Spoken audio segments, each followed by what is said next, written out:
Livro primeiro, As causas primeiras, Deus e o infinito.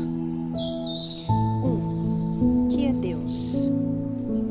Deus é a inteligência suprema, causa primeira de todas as coisas. 2.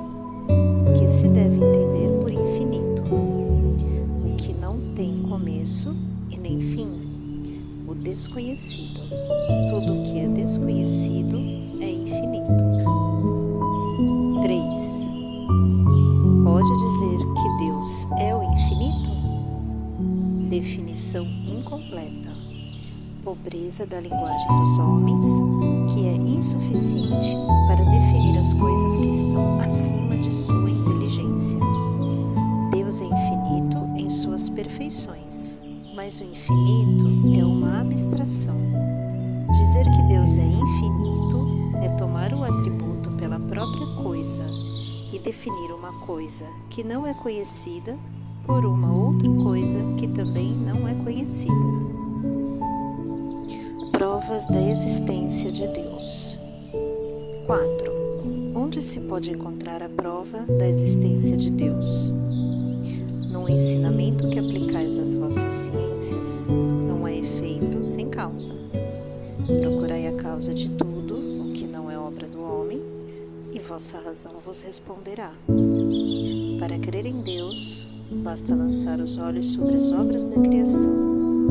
O universo existe, ele tem, pois, uma causa. Duvidar da existência de Deus seria negar que todo efeito tem uma causa e adiantar que o nada pode fazer alguma coisa. 5.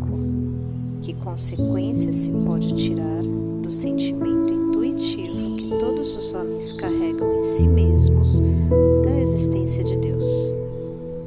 Que Deus existe, porque de onde ele viria esse sentimento se ele não repousasse sobre nada? É ainda uma consequência do princípio de que não há efeito sem causa. 6. O sentimento íntimo que temos em nós mesmos da existência de Deus não seria o fato da educação e o produto de ideias adquiridas? Se assim fosse, por que os vossos selvagens teriam esse sentimento?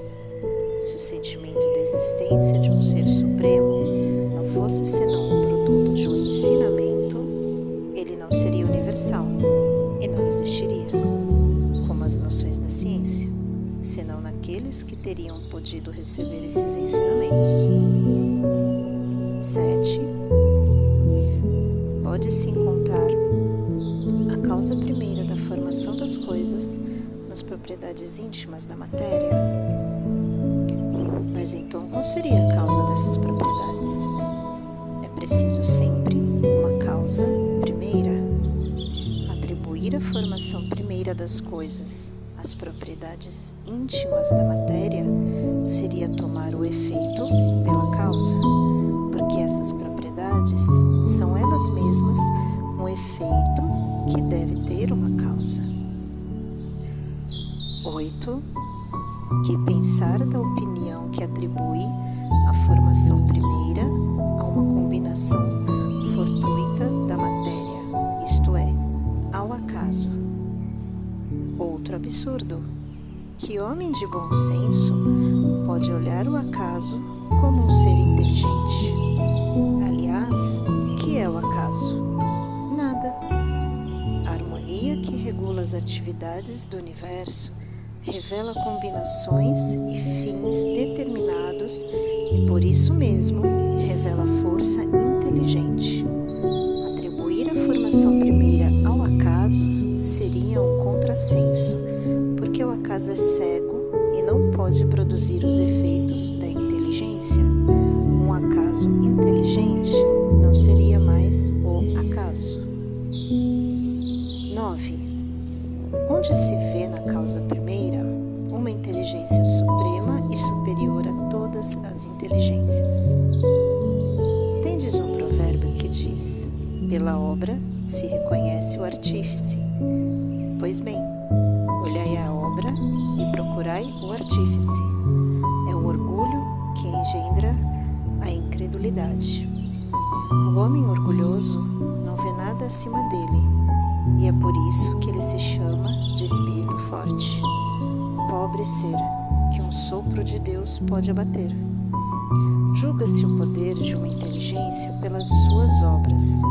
Nenhum ser humano, não podendo criar o que produz a natureza, a causa primeira, pois é uma inteligência superior à humanidade. Quaisquer que sejam os prodígios realizados pela inteligência humana, essa inteligência tem ela mesma uma causa. E quanto mais o que ela realiza é grande, mais a causa primeira deve ser grande.